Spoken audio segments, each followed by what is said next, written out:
look at this quarterback situation across the league, specifically in a couple scenarios, we're going to start with New Orleans. The Saints have Taysom Hill and Jameis Winston right there. Looking at both of these quarterbacks, they bring very different things to the table. Wilton, when you look at this quarterback competition, as Sean Payton called it, who do you see winning out week one? Is there a clear QB1, or is this going to be kind of a both quarterbacks serve a role here? I think right now, Madeline, it could be a both quarterback role right now.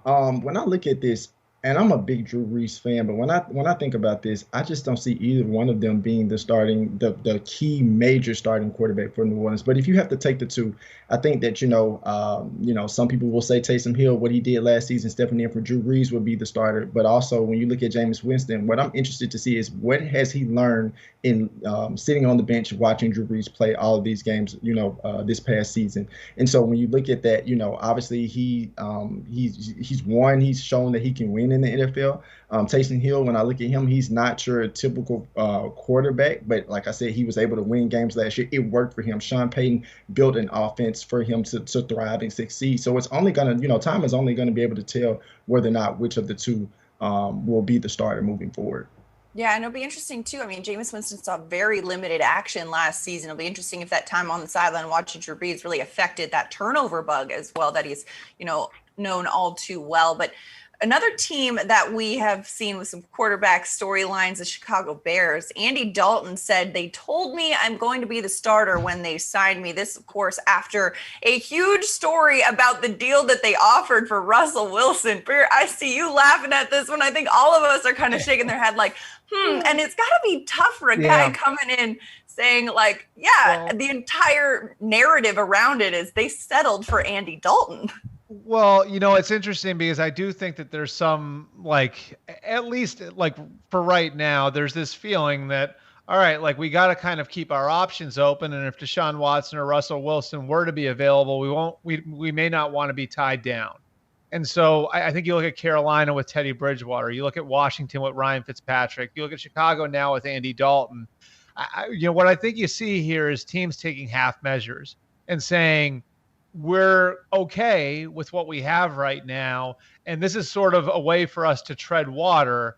But if something better becomes available, we'll still have the flexibility to go and strike, if that makes sense. And so, I look, the bottom line is, you need somebody to go out and compete, and you look at a couple of those places, and in Chicago, for example, with Andy Dalton, jobs could be on the line this year, right? So if you just sit there with Nick Foles and wait for Russell Wilson or Deshaun Watson to become available, and then they don't become available, what have you done to yourself?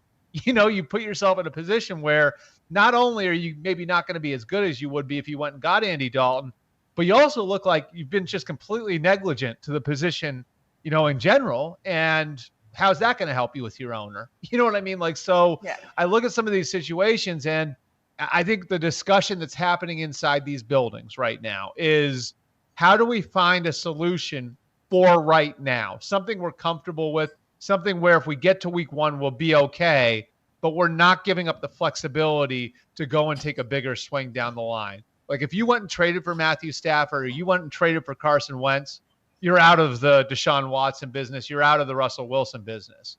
If you go and get an Andy Dalton, or you go and get a Ryan Fitzpatrick, or you hang on to Teddy Bridgewater, you know what? You still could be in.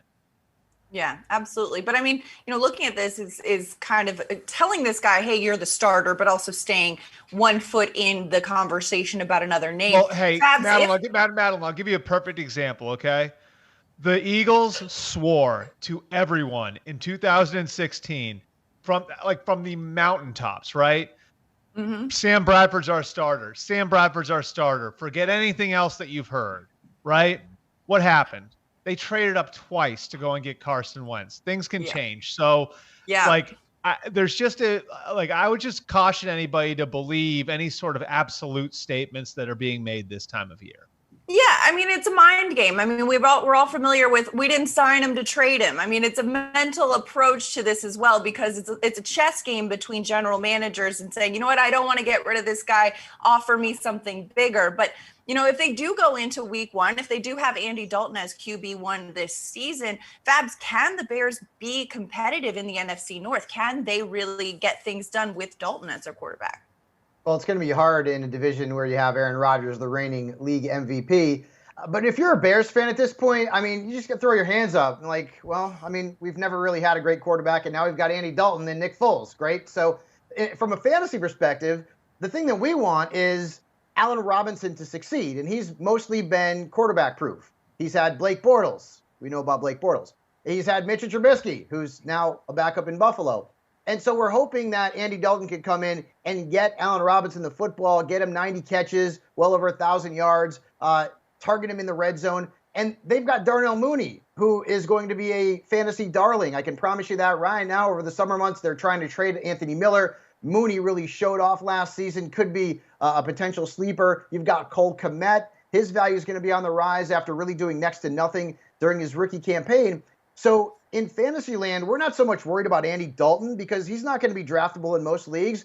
We're worried about the ancillary pieces around him and whether or not they're going to be able to produce numbers with the red rifle under center. For me, I mean, if I had to pick, I'd rather see Mitchell Trubisky back in Chicago because I know he's going to get the ball to the guys that we in fantasy are going to be leaning on.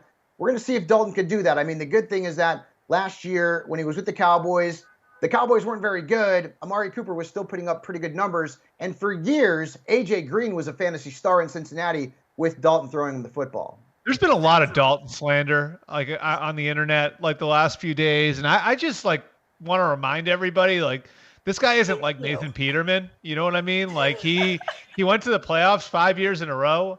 I mean, is he Tom Brady? Is he Patrick Mahomes? No. But I don't know where we went from, hey, he's a pretty good quarterback, to all of a sudden, like, you know, the alarms are going off in Chicago. They signed the guy. Like, I mean, he's fine. Like for right now, like I look at it like the Ryan Fitzpatrick signing. Is he going to be your quarterback for the next 10 years? No, but he's fine. I don't know where we went, like, from he's pretty good. Like, you get to the playoffs, you can do okay, to all of a sudden, like, the guy being like the worst starting quarterback in the NFL. I don't think it's that way. It's a very weird recency bias with him. I agree. Yeah. I kind of felt the same way. Like, I didn't think he was that bad, but everyone seems taken aback that they made that move and that he said, they told me I was going to be the starter. And